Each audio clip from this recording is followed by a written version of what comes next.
The final whistle went. Spain were champions of the world. And then something rare happened. The men who actually play this game for a living, the legends, the winners, the ones who usually hide behind safe diplomatic answers, stopped being careful.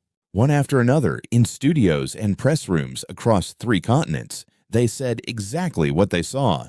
When you line every single reaction up side by side, it stops looking like scattered opinions.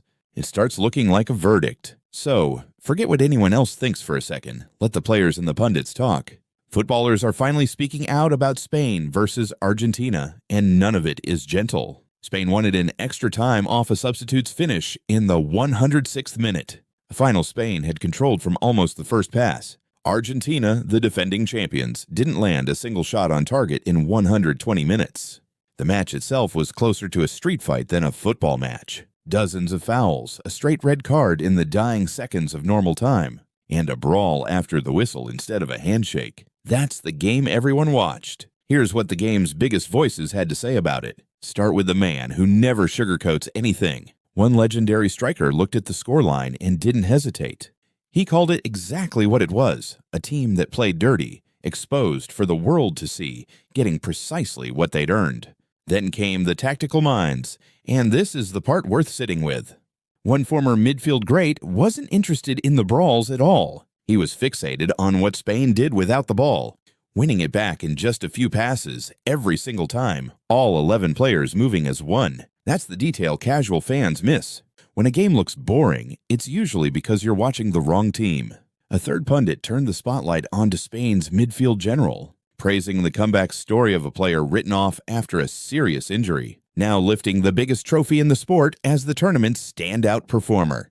And Spain's own manager gave the game away without a shred of arrogance, admitting the entire plan was built around shutting down Argentina's biggest threats. That without the opposing goalkeeper's heroics, the scoreline would have been even more lopsided. Now the tone shifts because the footballers did not let the ugly stuff slide. One hard-nosed former captain, a man who spent his whole career embracing physical football, drew a hard line, essentially saying, if you dish it out, you'd better be ready to take it back. And he pointed out the same team had done this exact thing to a different opponent just days earlier. Another pundit went further on live TV, calling it a disgrace outright. And it landed hard precisely because he respects that team, admires their fight, and has praised their captain for years. This wasn't a hater talking. This was someone with real affection for that side, saying they'd embarrassed themselves. A third voice painted the ugliest moment in blunt terms, one player throwing wild punches into another man's face, and simply stating, there's no place for that in the sport, no matter how much losing hurts.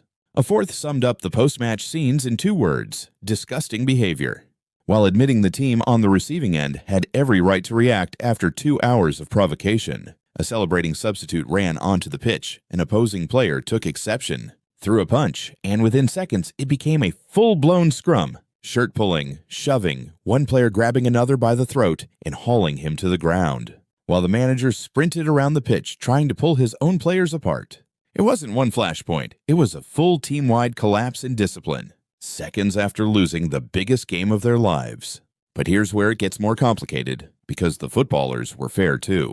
The losing manager broke down in his press conference, admitting the loss cut him to his core, calling the winning team clearly the better side, and praising the legendary opposing captain as the greatest to ever play the game. His own superstar didn't throw a single punch. He wept alone on the turf. Even the harshest critics agreed on that much. You can be disgusted by how a team lost and still respect the genius who carried them there. And the players didn't spare the organizers either.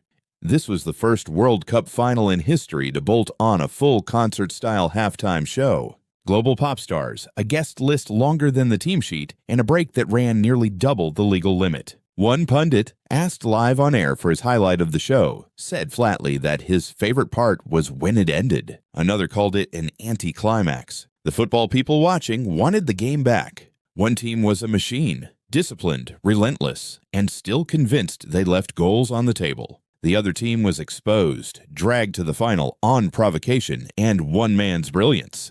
And when the football finally caught up with them, they threw punches instead of accepting it. When the winners, the losers, and every neutral legend in between all tell the exact same story, it stops being an opinion. It becomes the record. So tell me, which reaction hit hardest for you? The cold football one verdict, the take your medicine line, or the manager admitting it through his own tears?